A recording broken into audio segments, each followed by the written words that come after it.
అప్పుడు భూతల స్వర్గం లాంటి అమెరికా ఇప్పుడు భూతల నరకంగా మారిందా?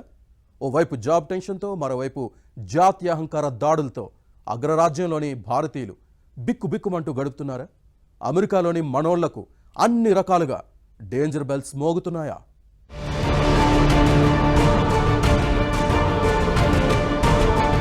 అమెరికా భారత్లోని ఎంతో మంది కల. అమెరికా వెళ్ళాలి, డాలర్లు సంపాదించాలి అంటూ కొన్ని నెలల క్రితం వరకు కలలు కన్న మధ్యతరగతి ప్రజలు లేరంటే అతిశయోక్తి కాదు. ఎంత కష్టమైనా సరే అమెరికా వెళ్ళాలి, అక్కడ ఉద్యోగం సంపాదించుకోవాలి, అమెరికా డాలర్లను చేతులారా సంపాదించుకోవాలి అన్నదే లక్ష్యంగా ఎంతో మంది యువత పరితపించేవారు. దానికోసం ఎంత కష్టమైనా పడేవారు. అమెరికా కలను సాకారం చేసుకునేందుకు సర్వశక్తులు ఒడ్డేవారు. కానీ ట్రంప్ రెండోసారి అధ్యక్షుడిగా బాధ్యతలు చేపట్టగానే మొత్తం సీన్ మారిపోయింది. అమెరికా అంటేనే బాబోయ్ అనేలా పరిస్థితులు మారిపోయాయి.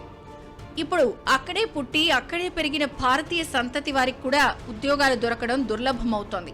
యువతకు ఉపాధి కరువైంది. చదువు పూర్తయ్యాక జాబ్ దొరకడం లేదు. H1B వీసాల కుదించి 5 ఏళ్ల కన్నా పాత వీసా డేటాను చెరిపేస్తోంది.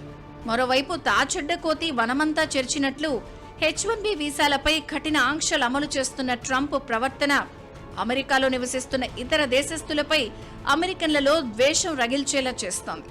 సాధారణంగానే భారతీయుల కారణంగానే తమ దేశంలో తమకు అవకాశాలు తగ్గిపోతున్నాయి అని లోపల రగిలిపోయే పలువురు అమెరికన్లు ఇప్పుడు పబ్లిక్ గానే తమ దేశంలో ఉంటున్న ఇండియన్స్ ను టార్గెట్ చేస్తున్నారు. దీంతో అమెరికాలోని మనోళ్లకు అన్ని రకాలుగా అన్ని విధాలుగా డేంజర్ బెల్స్ మోగుతున్నాయి.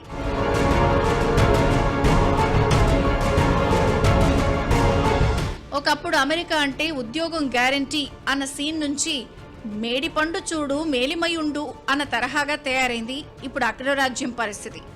అమెరికాలోని వేలాది మంది భారతీయ సాఫ్ట్వేర్ ఉద్యోగుల పరిస్థితి అయితే అత్యంత దారుణం అనే చెప్పాలి. అసలే ట్రంప్ ఆంక్షలకు తోడు ఏఐ పిడుగు కూడా తోడు కావడంతో అమెరికాలోని భారతీయ ఐటీ ఉద్యోగులు రెండు వైపుల నుండి దెబ్బతింటున్నారు.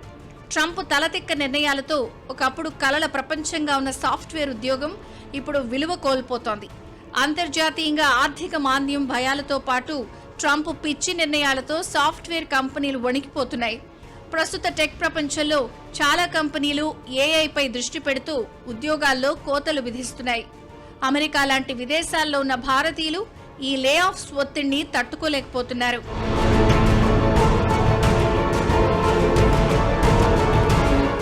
మరోవైపు విదేశీయులెవరూ అమెరికా వచ్చి జాబ్స్ చేయకుండా, ఉద్యోగాలు చేసినా సెటిల్ అవ్వకుండా అమెరికా ప్రణాళికలు రచిస్తోంది.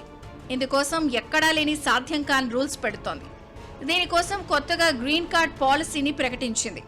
ఈ పాలసీ కింద అమెరికాలోని వలసదారులు గ్రీన్ కార్డ్ పొందాలి అనుకుంటే ముందు వారు అమెరికాను వీడి తమ స్వదేశానికి వెళ్లి అక్కడి రాయబార కార్యాలయం లేదా కాన్సులేట్ ద్వారా దరఖాస్తు చేసుకోవాల్సి ఉంటుంది.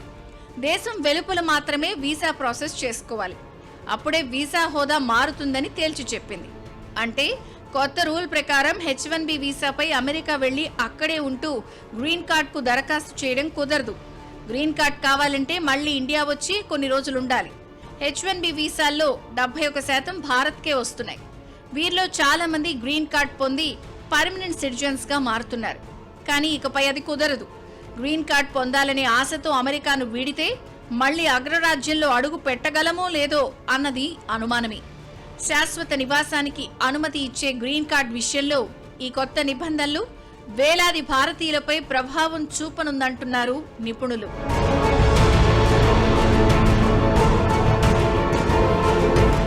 ఇవన్నీ ఒకెత్తైతే అమెరికాలోని భారతీయ సంతతి వ్యక్తులపై జాత్యహంకార ఘటనలు పెరుగుతూ ఉండడం ఆందోళన రేపుతోంది. ఇటీవల మరో భారతీయ జంటకు అలాంటి చేదు అనుభవం ఎదురైన ఘటన వైరల్ గా మారింది. రోడ్డు పక్కన నిలబడి సరదాగా ఫోటోలు తీసుకుంటున్న ఒక భారతీయ జంటను టార్గెట్ చేస్తూ ఓ అమెరికన్ తీవ్రంగా అవమానించాడు. ఇండియా వెళ్లిపోవాలంటూ బూతులు తిట్టాడు. అత్యంత దారుణంగా బూతులు తిడుతూ అసభ్య పదజాలంతో దూషించాడు. ఈ మొత్తం వ్యవహారాన్ని బాధితులు తమ ఫోన్లో రికార్డ్ చేయగా ఈ వీడియోపై నెటిజన్లు ఫైర్ అవుతున్నారు. విదేశాలలో స్థిరపడిన భారతీయులపై, పర్యాటకులపై ఇలాంటి వివక్ష, ద్వేషపూరిత దాడులు రోజురోజుకు పెరిగిపోతూ ఉండడం పట్ల నెటిజన్లు, ప్రవాస భారతీయులు తీవ్ర ఆగ్రహం వ్యక్తం చేస్తున్నారు. ఒకప్పుడు భూతల స్వర్గంగా పేరుగాంచిన అమెరికా ఇప్పుడు భూతల నరకంగా మారిందన్న విమర్శలు వినిపిస్తున్నాయి.